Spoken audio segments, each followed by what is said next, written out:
Okay, I'm making a little video for anybody who just wants to add just a little bit of yoga and stretching and Pilates into their everyday routine. I'm making this video for my brother-in-law who has back pain and tight hips and stuff. So it's going to be simple and very doable. Something you can make 5 minutes if you have just 5 minutes, or ideally 10 minutes. It'll probably be a 10-minute video. I'll try. So the first thing you're just going to do is get in cat-cow pose. You want your arms straight and your legs, your hips stacked right on top of your knees. And you're just going to exhale in the rounded back and inhale as you arch and look up. Stick your bum out a little bit.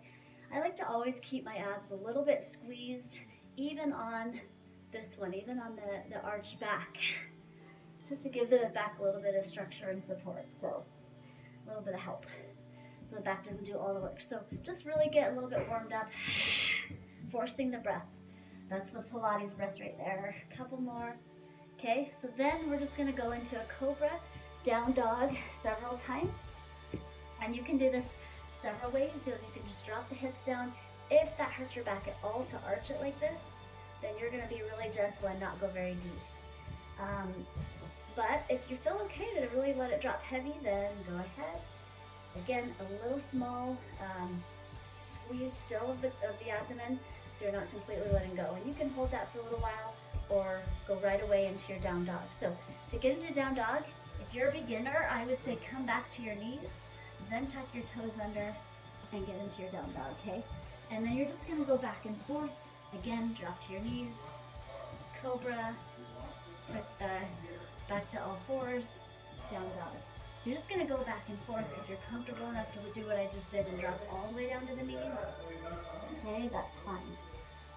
And then I would love it if you could hold each pose even for like a full minute. Exhale. Inhale on the cobra, exhale on the down dog. Okay, then the next segment is hips, and all you're gonna do is warm up the hips by just doing a lunge side to side.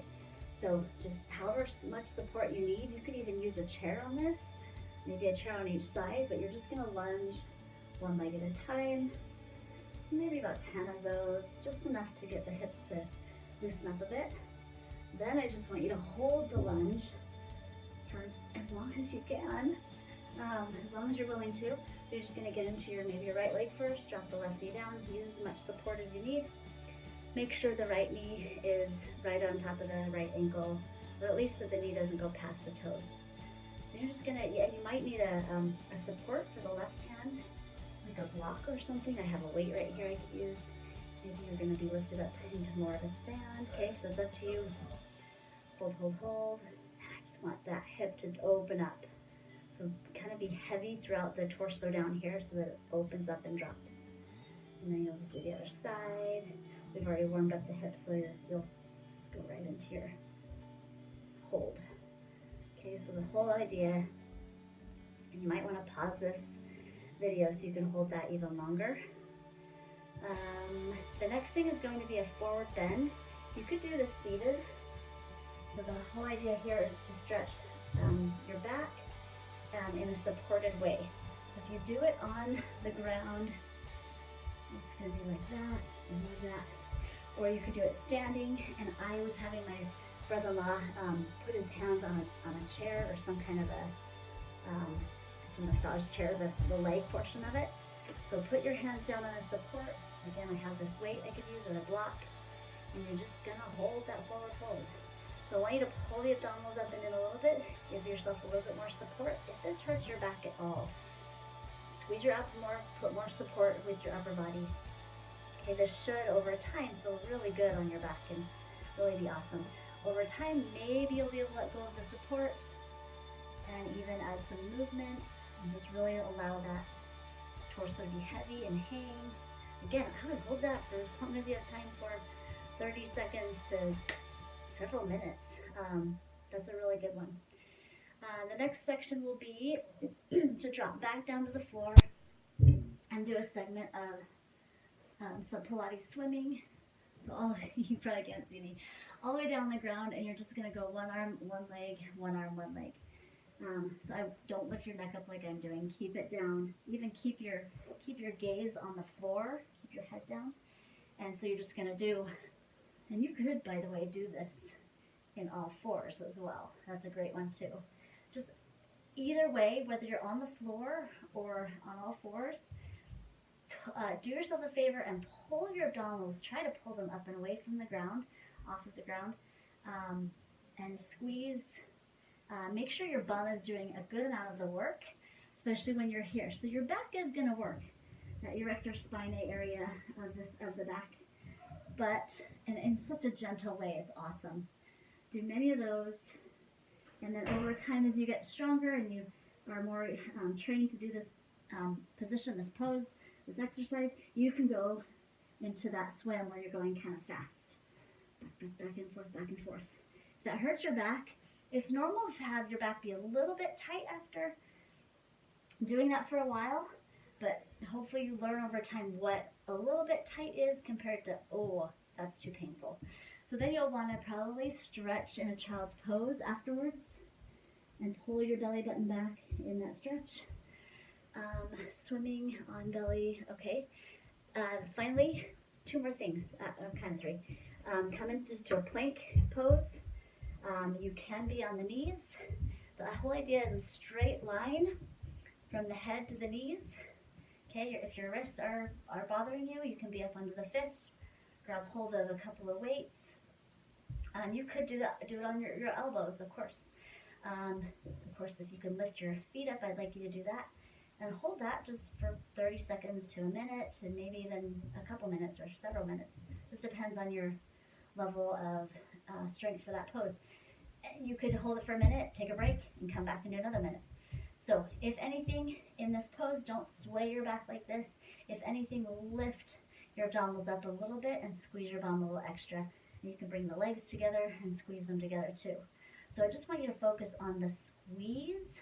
So really squeezing your legs, muscles around the bones, and the femur especially, and the bum. Squeeze your bum together and up. Squeeze the pelvic floor up and in. Pull the abdominals up and in. Push the ground away from you with your upper body. You're doing a lot in a plank. You're actually working quite a bit. Your core, which includes your back and your thighs. So I don't know how long that was, but let's be done there. The final thing is, when you have back pain, chances are very good your core, your abs are not strong enough to support your back. So abs, my ab series, I've done this before in my videos. Oh good, my video is short, so I want it to be kind of short. I've done them before, but I'll just do it again here real quick. You're going to start in a boat pose. Feet can be down on the floor, or you can grab behind the thighs. This can be really basic, as just simply hollowing out the belly, C curve with the spine, exhaling on the way down. By the way, anytime you can, force that exhale, purse your lips, or you can, in some of the yoga poses, inhale, exhale through the nose. Okay, so that's the basic version. You can use a weight on this one. The more advanced version would just be to add more movement with the body. This shouldn't hurt the back, like at all. So if you're one of those people that does have back pain, you'll want to do it that first way, especially for the first time. So 8, 7, 6, 5, 4, 3, 2, 1.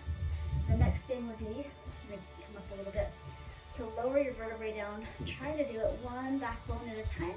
So you're working your abs just by transitioning to the next thing. And then you're going to lift your hips off the ground.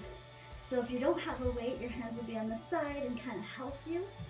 And your hips and your knees can be bent. Your hips don't have to lift up very high at all. I actually want them to be little. So you're just using that lower portion of the abdominal wall and kind of in a burst of energy, really fierce. Okay, so 8 of those.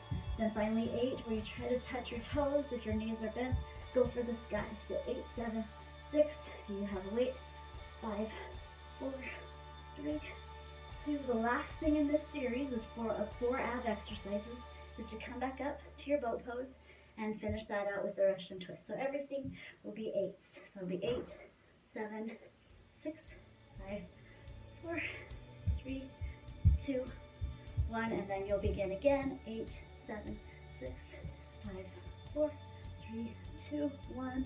I'm going kind of fast. 8, 7, 6, 5, 4, 3, 2, 1. 8, 7, 6, 5, 4, 3, 2, and then finally Russian twist. And we'll finish this off. 4, 5, 6. So after that series, I want you to do like 4 of those if you can. 2 is great. Be happy, begin where you are, okay? Don't worry about what kind of progress you're making. Just be happy that you're moving your body in the right way. So after doing that little series, your abs will be tired. Your back might be a little tight. You'll want to end that whole series with the same way you started, at least with the down dog and cobra.